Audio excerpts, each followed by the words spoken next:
पोथी पढ़ी पढ़ी जगमुआ पंडित भयान कोय, ढाई आखर प्रेम का पढ़े सो पंडित होए।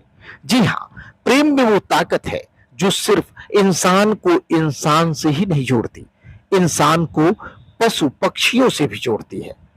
पालतू पशु पक्षियों से जुड़ने के तो तमाम नजारे लोग देखते रहते हैं, लेकिन एक ऐसे पक्षी से जिसका मनुष्यों से दूर दूर तक कोई नाता नहीं, या कहें कि वो विशुद्ध वन्य पक्षी है और सरकार ने भी उस पर प्रतिबंध लगा रखा है कि इसको कोई पाल नहीं सकता, ऐसे सारस पक्षी और मनुष्य के प्रेम की कहानियां, दोस्ती की कहानियां इस समय एक के बाद एक निकल कर आ रही हैं। अभी आरिफ और सारस की दोस्ती ने कई महीनों तक सोशल मीडिया पर ट्रेंड किया और भी कई जगहों से सारस और आदमी की दोस्ती की कहानियां निकल कर आई। अब ऐसी ही एक कहानी बस्ती जिले के कुदरा विकास खंड के रोवारी गांव से भी निकल कर आ रही है। इस गांव में भी एक सारस पक्षी दिन में आ जाता है और पूरा दिन गांव वालों के बीच रहता है। उनके साथ रहना, उनके साथ खेलना, उनके कहने पर नाचना, यूं कहे कि एक बालक जैसी हरकतें वह लोगों के बीच में करता रहता है जो बात चौंकाने वाली है। उसके क्रियाकलाप को देखकर ऐसा लगता ही नहीं कि वो मनुष्यों के साथ ये अटखेलियां कर रहा है। ऐसा लगता है कि जैसे वह अपने सारस पक्षियों के परिवार के बीच ही है। यह सारस गांव में रहता है, भूख लगती है तो किसी के भी दरवाजे पर पहुंच जाता है और जब वह किसी के दरवाजे पर पहुंचता है तो लोग उसे खाना खिलाते हैं, ठीक उसी तरीके से जैसे अपने परिवार के सदस्यों को लोग भोजन कराते हैं। गांव में टहलना और लोगों के साथ टहलते टहलते उनके साथ खेतों में भी जाना, यह सारस का रोज का काम है। अब यह मामला आरिफ और सारस की दोस्ती से थोड़ा सा अलग है, क्योंकि उस मामले में सारस का दोस्त सिर्फ आरिफ था, लेकिन रोआरी में ऐसा नहीं है। यहां इस सारस पक्षी के तमाम दोस्त हैं। ये तमाम लोगों से मिलता जुलता है, उनके साथ खेलता है, बच्चों जैसा व्यवहार करता है। इस सारस के जन्म की कहानी भी बड़ी दिलचस्प है।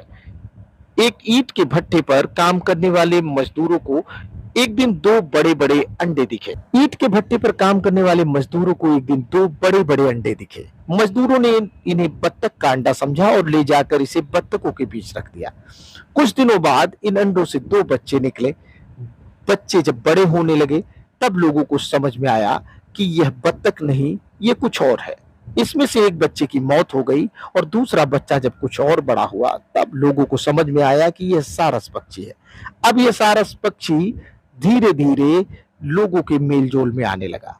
इधर इसका अड्डा रोआरी गांव हो गया है, जहां ये लोगों के बीच बिल्कुल घुल मिल गया है। आइए थोड़ा जान लेते हैं अब सारस पक्षी के बारे में। यह पक्षी एक प्रतिबंधित पक्षी है जिसे कोई पाल नहीं सकता। यह वन्य जीव है और इसको सरकार द्वारा संरक्षित वन जीवों के संरक्षण केंद्रों पर ही रखा जाता है। इस पक्षी की खासियत है कि यह अपने जोड़ों के प्रति बड़ा वफादार होता है, मतलब नर मादा के प्रति और मादा नर के प्रति। इनकी जोड़ी एक बार बनती है। जैसे आपने हंसों के बारे में सुना होगा कि हंसों का जोड़ा, उसमें से अगर एक बिछड़ गया तो दूसरा तड़प तड़प के मर जाता है। इसके साथ थोड़ा सा अलग है, यहाँ तड़प तड़प के मरने की बातें तो नहीं दिखाई दी, लेकिन जब तक नर और मादा हैं उसमें से एक की मृत्यु नहीं हो जाती तब तक ये अपने जोड़े में बरकरार रहते हैं। ये अपने जोड़े के लिए अगर उस पर कोई खतरा आ जाए तो उसके लिए अपनी जान भी दे सकते हैं। शायद यही गुण है कि सारस अब मनुष्यों से भी वही वफादारी और वही दोस्ती निभाने लगा है। चलते चलते सुनते हैं क्या कहते हैं डीएफओ बस्ती नवीन साक्य। बस पक्षी के संबंध में सूचना मिली थी कि कुछ पक्षी गांव की तरफ आ रहे हैं और लोगों से इंटरेक्ट भी कर रहे हैं। इंटरेक्ट करने का मतलब है कि लोगों के पास तक जाने की सूचना मिली है। इसके लिए अभी जांच कराई जा रही है। रेंज ऑफिसर को निर्देशित किया गया है। तो अभी जांच रिपोर्ट जैसी आती है उसके हिसाब से करेंगे। क्या मतलब राजकीय पक्षी है, इनको कोई पाल सकता है या क्या नियम है नहीं, इसका? इनको कोई पालने का बिल्कुल भी प्रतिबंध है।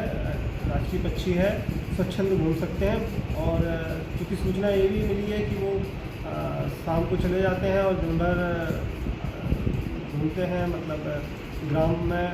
तो ये कोई अनयूजुअल बिहेवियर तो नहीं है, लेकिन उनको अगर कोई पालने की कोशिश करता है तो उसके खिलाफ कार्रवाई होगी।